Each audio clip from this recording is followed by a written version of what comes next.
Hello friends, Mousumi's ওয়ার্ল্ডে সকলকে স্বাগত জানাচ্ছি। সামনেই পুজোর মরশুম, তাই না? রাখি, জন্মাষ্টমী, গণেশ চতুর্থী। তাই আজ আমি দেখাবো কিভাবে একটা ক্ষীরের ডো দিয়ে ঝটফট বানাতে পারেন 4 রকমের মিষ্টি, প্যাড়া থেকে মোদক পর্যন্ত। চলুন শুরু করা যাক। প্রথমে half litre full cream milk ভালো করে জাল দিয়ে নিলাম। এবার এখান থেকে আমি 3 হাঁটা দুধ সরিয়ে নেব পরের স্টেপের জন্য। তারপর আমি 6খানা এলাচ গুঁড়ো করে নিচ্ছি। এখানে আমি 2 কাপ স্কিমড মিল্ক পাউডার নিয়েছি।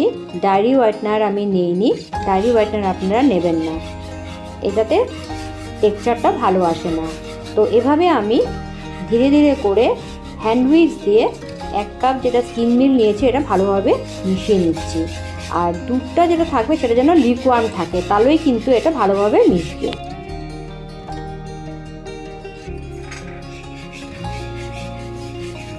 এবার 2nd কাপ মিল্ক পাউডার যেটা নিয়েছি সেটাও ভালো করে মিশিয়ে নিচ্ছি।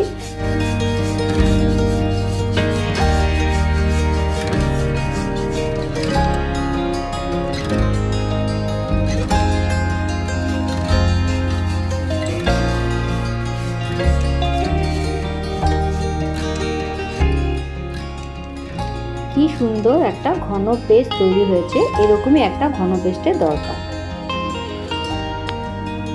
এবার আমি গ্যাসে বসিয়ে দিলাম এবং ফ্লেমটাকে আমি মিডিয়ামে করে দিলাম, করে এটাকে নাড়াচাড়া করব। এটা একটু যেহেতু ঘন পেস্ট এবং একটু আঠালো, সেজন্য এটাকে ক্রমাগত নাড়তে থাকতে হবে।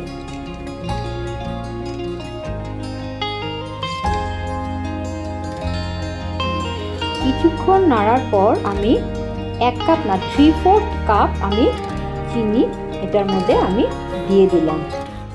এভাবে চিনি মেশাতে গিয়ে দেখছি চিনিটা সহজে মিশছে না, তাই তুলে রাখা 3 হাতা দুধ থেকে 2 হাতা দুধ এখানে মিক্স করে নেব আর ভালোভাবে এটাকে মিশিয়ে নেব, যাতে চিনিটা ভালোভাবে এই মিল্ক পেস্টটার সাথে মিশে যায়। তো চিনিটা একটু মেশার পর তার ভলিউমটা একটু বেড়ে গেছে।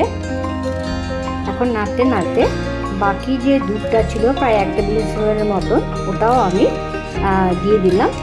এবার আমি এখানে এলাচ গুঁড়োটা দিয়ে দিচ্ছি, দিয়ে আবার ভালো করে নাড়বো।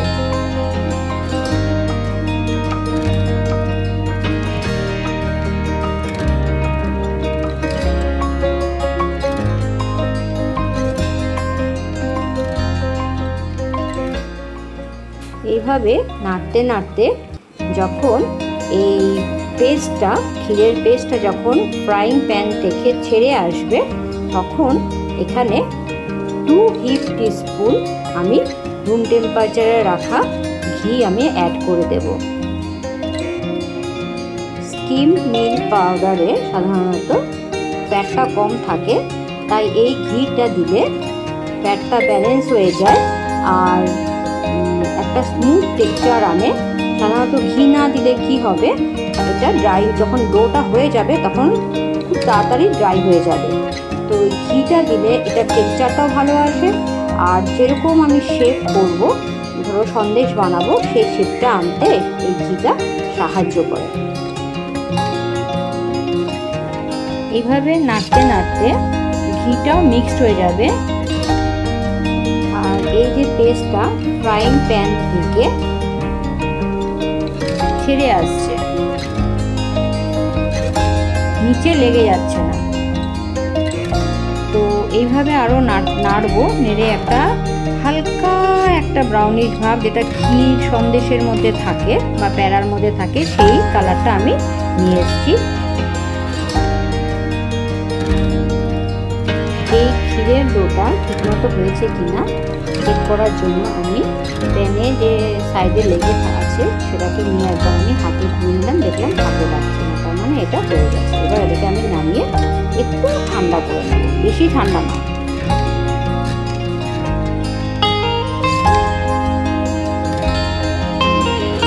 এটাকে এখন আমি চেক করে নিচ্ছি। হ্যাঁ দেখো, এটা হাতে লাগছে না। তো এটা ভিতরে গরম আছে, সেজন্য আমি এটাকে একটুখানি এইভাবেই রেখে দেবো 5 থেকে 7 মিনিটের জন্য, যাতে উষ্ণ গরম থাকে, একেবারে ঠান্ডা না হয়ে যায়, তাহলে কিন্তু আমি প্যারাটা তৈরি করতে পারবো না।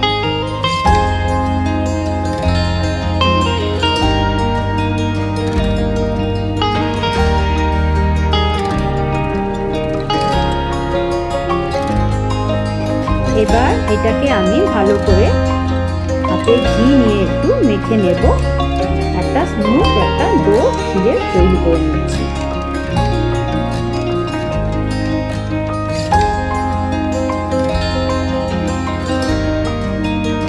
এটা কিন্তু একটু গরমই আছে, আমার হাতটা দেখলে বুঝতে পারবে লাল হয়ে গেছে।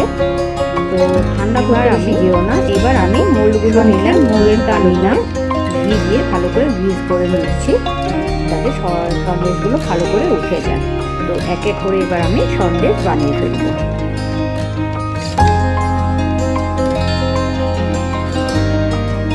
আগেকার দিনে মাদের দেখতাম পাথরের মোল্ড ইউজ করতে, কিন্তু আমি কলকাতায় এবার পাথরের মোল্ড পেলাম না, তো আমি কাঠের মোল্ডই পেলাম। তো এইভাবে দেখো আমি কি সুন্দর একটা ফুল আকৃতির একটা সন্দেশ তৈরি করে নিলাম, আর কত শাইন দিচ্ছে সন্দেশগুলোতে, দেখো।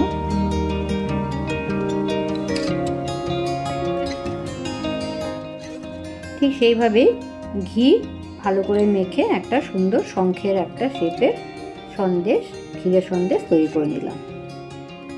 আপনারা 2 কাপ ইউজ না করে 1 cup scheme milk powder use করলে, 1/2 কাপ থেকে কম চিনি ইউজ করে, যা নিয়েছি ইনগ্রেডিয়েন্টস তার হাফ করে ইউজ করলে আপনারা সন্দেশগুলো তৈরি করতে পারবেন।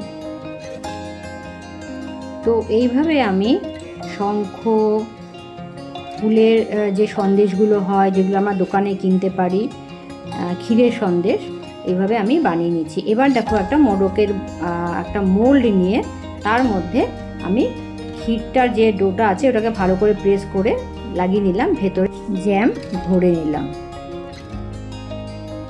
তো দেখো কি সুন্দর তৈরি হয়েছে। পরে এটাকে কেটে দেখাবো। দেখো এখন দেখাচ্ছি তোমাদের ওটা কেটে। এখানে চকলেটও ভরতে পারো, চকলেট যে আছে সেটাকেও ভরতে পারো, তাতেও ভালো লাগে। এইভাবে গণেশ পুজোয় তোমরা মোদক তৈরি করতে পারো। এভাবে আমি গোল করে আমার থাম দিয়ে জাস্ট মাঝখানে প্রেস করে প্যারাগুলোকে তৈরি করে নিয়েছি।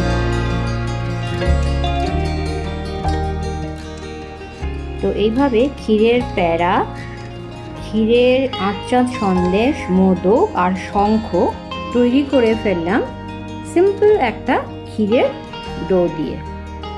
সন্দেশগুলোকে তৈরি করার পর 3 ঘন্টা রেস্টে রেখে দেবেন।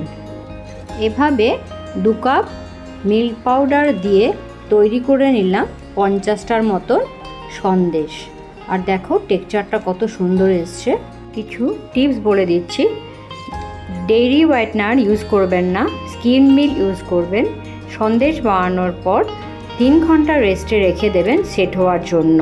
নমস্কার, প্লিজ সাবস্ক্রাইব মাই চ্যানেল।